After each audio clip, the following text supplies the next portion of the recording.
So, how did JayZ bounce back after Ether? Well, let me tell y'all this. JayZ, he lost his mojo for a minute. See, he made the same mistake that Drake was making at first because, see, when you've been winning for so long, your ego is not going to accept defeat. So you figure, I'm going to come out with more songs, I'm going to keep competing. But his strongest punch was in Takeover. Everything after that didn't matter. Nas pretty much destroyed him on Ether. He came out with Super Ugly. He had to walk it back. But luckily for him, he had the Blueprint album, which was still hot. So he was pushing singles there. So what he tried to do, he tried to focus on staying in his lane. He did what Drake was doing now with the melodies.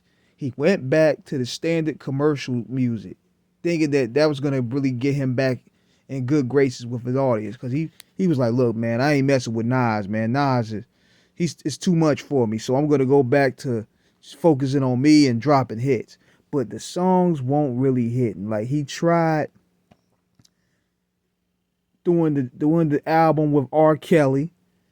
That backfired because of R. Kelly's legal situation started to pop up. And plus, the music wasn't just good. It sounded very uninspired. It sounded like they were just rushing to get a platinum plaque. It's like they didn't really put no heart in it. It had some cool songs up there, though, but R. Kelly's scandal pretty much overshadowed everything. So, meanwhile, Nas was running that summer in a way. Like, he was on a high through Stillmatic. And then what JayZ made another mistake was he gonna come out with some Bonnie and Clyde shit. And his audience wasn't trying to hear that because Nas was all everywhere, man. He was the king of New York at one point when he came back with the Stillmatic. Then he dropped the Lost Tapes. But another mistake that JayZ made was he tried to derail Nas's sales.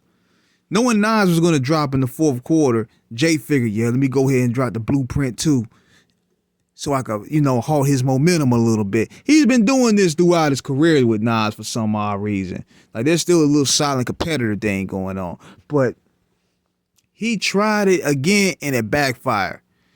Now, what made JayZ pretty much bounce back was he was strategic enough to take himself out of the game, especially when 50 Cent started to emerge and took over the first, second, and third quarter of 2003. He figured, let me go ahead and bring the hype back and work a retirement angle so that way people can flop back to what I'm doing. Because right now, the music I'm putting out ain't hitting. Blueprint 2 wasn't hitting. Best of Both Worlds won't hitting. Nas is already running this. And 50 Cent is about to come out. And he's really about to terrorize the game. So let me sit out for a while. Let me go ahead and get rid of some niggas from the squad. Put some new head wigs. Put some new executives in charge of my brand now. And that's what he did. Now, another thing too, see, Nas, he went against the grain. See, he went against the grain and started putting out music for himself.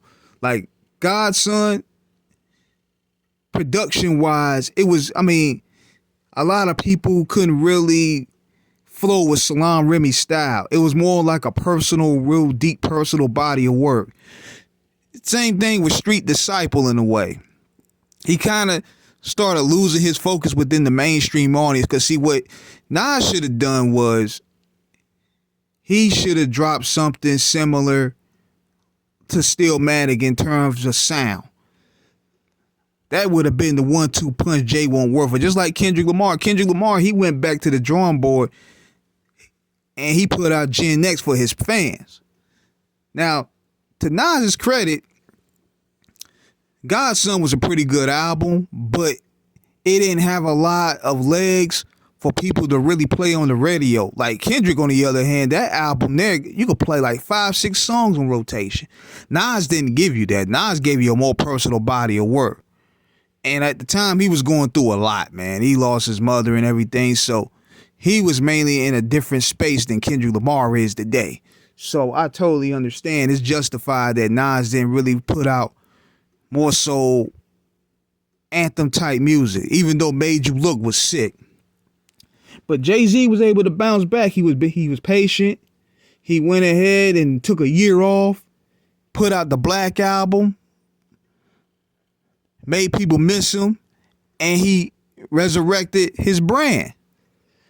It was a smart move because he knew head-to-head the battle was over. So now he was able to gain more power behind the scenes, and he was able to control the narrative. Because he always had the narrative control of, yeah, I'm this boss type guy. I have more money than you. So he was able to use that narrative to his advantage. And after that, he didn't drop no more shots at Nas. Whereas with Drake, he just dissolved everything, any form of strategy. He just crashing out there. And the results is shows are getting canceled. No matter how many magazines and blogs this nigga try to pay, it ain't hitting no more. You hearing more records. You're not hearing anything about his latest album. Only thing you hearing about his album is his sales and Kendrick. Nobody's even telling you 3 or 4 songs that they like from the joint. Whereas you could tell 4 or 5 songs from the Gen X album. You could talk about Whacked Out Murals, Luther, Reincarnated, Heart Part 6, Squabble Up. Kendrick got hits on that motherfucker. Drake don't. Because his fans can't even tell you hot records on there. But let me know what you guys think, man. I just want to give y'all a different input on how JayZ was able to survive his back and forth with Nas. So let me know what you guys think. Subscribe, hit the like button. Peace.